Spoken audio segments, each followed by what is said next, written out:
So thanks a lot for the invitation. And yes, I will certainly focus a bit more on the underground condition and geology as a first talk. So the idea is to explain you first how we evaluate and prove the resource at Brussels, and then we make the geoscientific information available. And also, why we observe more and more improvement and more projects at Brussels is also because we demonstrate that shallow geothermal energy works by best practices. Then I will propose also to have a look at the very recent feasibility study that is going on at the European Parliament at the Polar ISPAC building.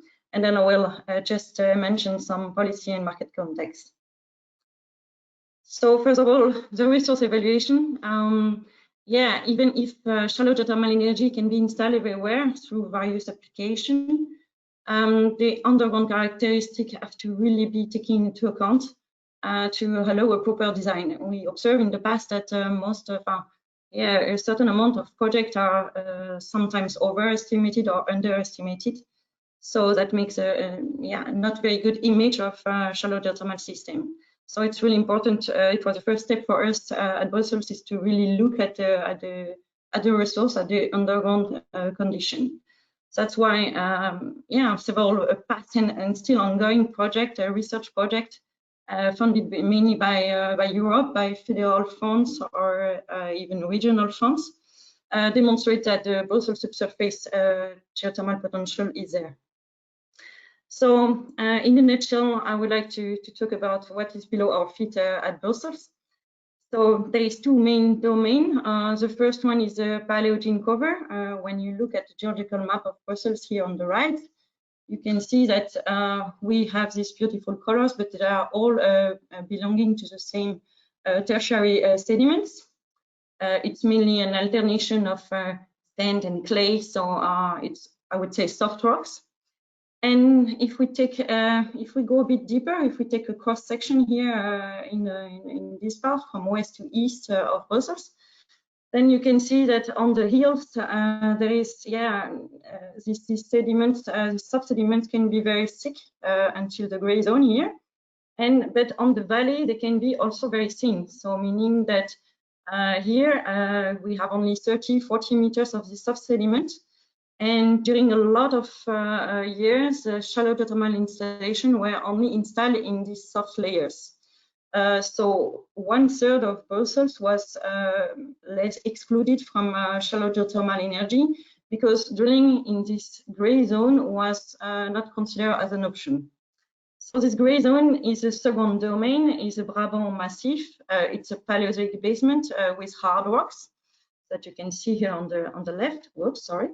And it's mainly composed of shale, sandstone, and quartzites. So we decided to focus our attention on these rocks, these Cambrian rocks, and to determine the potential of these rocks. So if you see, if you look at the map here, representing the top of these Cambrian rocks, you can encounter them at very large depths here, from large 200 meters. But also very shallow at shallow depth here, more to the through the Seine Valley. So the problem, it's not a problem, but it's a complex and old rock unit, very fractured and faulted. It belongs to a very large massif called the London Brabant Massif, and the nature of the top, the thickness and the productivity are very uncertain there.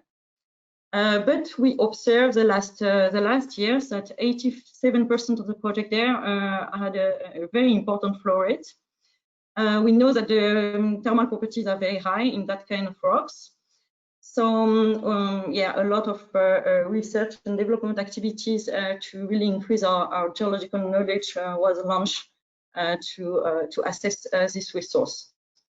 And it was also done, what we made, we developed a strong collaboration in a win-win approach with a lot of private projects. So I would like to also thank these companies that are here listed, and also with the drillers to be able to yeah, to manage a lot of data collection with them, and a lot of scientific collaboration with them.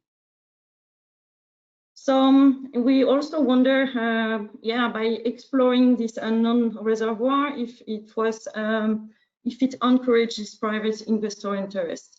Because we made in 2016 an exploration drilling at Anderlecht, and then from that moment we observed that 12 projects were launched or are still currently under investigation in these Cambrian rocks.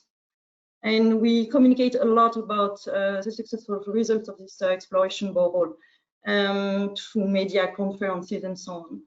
And we think that this exploration, by proving the resource and de-risking the resource in such kind of reservoir, that it serves really as a leverage. So it's a bit, I would say, the role of public funding in research to de-risk and prove the resource in an unknown reservoir. So what we made also, what was for us very, very important, is to make all the geoscientific data available. For that, a BRUGEO tool was launched just a few weeks ago. So it's a geoscientific and geothermal tool of Brussels. You have the link here. I really strongly encourage you to have a look at it.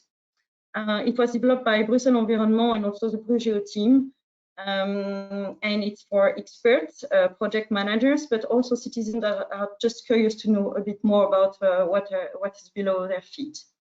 So for us, it was really, really crucial for project development and design to provide all this data online. So you can have, yeah, you have here just a print screen of the tool. It provides, yes, basic and advanced underground data in 1D, 2D, and 3D. The geothermal data, of course, but you have also that helps you to design your geothermal project by the different steps that you have to follow for an open or a closed system. You have also the guide related to the permitting and legal frameworks that you need for your project. And finally, we also develop a geothermal pre-design tool that helps you to have a better idea of what would be your geothermal project. So then we demonstrate that shallow geothermal energy best practices. We are, as Philippe already said, we have a lot of European, regional, and municipality buildings that show the example of Brussels. So geothermal systems are integrated in renovation and also in construction of many European buildings. We have the NATO headquarters, the European Parliament, the Wilfried Mertens building, the House of Renewable Energy, the House of European History, and even a crèche. And it's also present in other public buildings like 2 municipalities. The Brussels Environment administration is also heated and cooled by geothermal. So, but to go further, we think that an economic energetic assessment of running systems is really, really important. That will be managed by the Belgian Building Research Center. Is really to look at what is really efficient or not at Brussels, and then yeah, it will be done through the scope of the GeoCOND project. So here you have a map with the 15 geothermal installations already existing at Brussels, and we realize that it's very important to have a detailed census to manage the resource in the future, to have a detailed information of what is already existing, and in the future to manage the resource, to see what could be the interferences between the system, and to manage the conflict of use of the underground.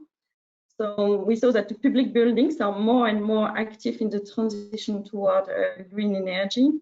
And if you are more interested about this different case, you can have a look at the BRUGEO tool. There is a fact sheet release of the different current installations, so you have more detail about it.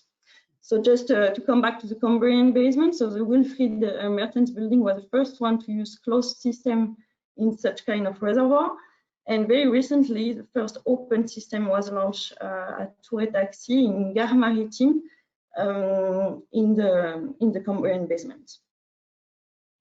So now, the European Parliament is also doing a lot of efforts to install shallow geothermal energy at Brussels.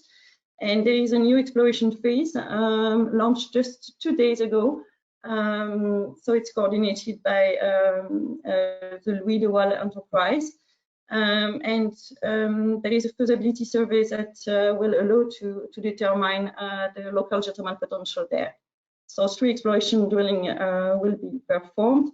The hydrogeological and thermal characterization will be also performed by our colleagues from Artesia, and they will be supported by scientific teams from GeoCOND and GeoGeo. So yeah, I invite you to follow the geologist on the site here. It will be on the EGEC blog website. So then to finish, to hand just a few words about the Palestinian market context. So about the ground source heat pumps at Brussels, in Belgium, we have already 28,000 ground source heat pumps installed. So it only represents 2.4 units per 1,000 inhabitants. So when Sweden are more than 55, I think, units per 1,000 inhabitants. So it's quite low still, but we observe that the market growth is there, and it was 21% between 2017 and 18, and we expect a large growth in the coming years.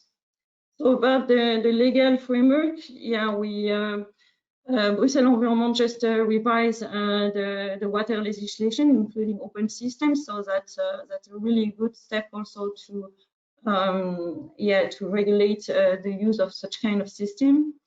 We have very slight incentive. It's only for heat pumps, all heat pumps included.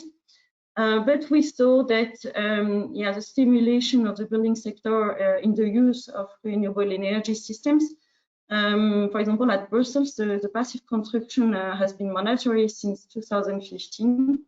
And with an obliged heat demand not exceeding 15 kilowatt-hour per square meter. And we saw that the last year that really ground source heat pumps appears logically to be an important contributor to achieve these goals. So that's why also most of the public buildings are really thinking about such kind of installation systems. And we know that even technology is mature. Even if now I would say the resource is more and more evaluated and proved, we think that additional policy measures and incentives are strongly needed to facilitate, support, and regulate the use of ground source heat pumps at Brussels. So I thank you for your attention, and I would be really happy to answer your question afterwards.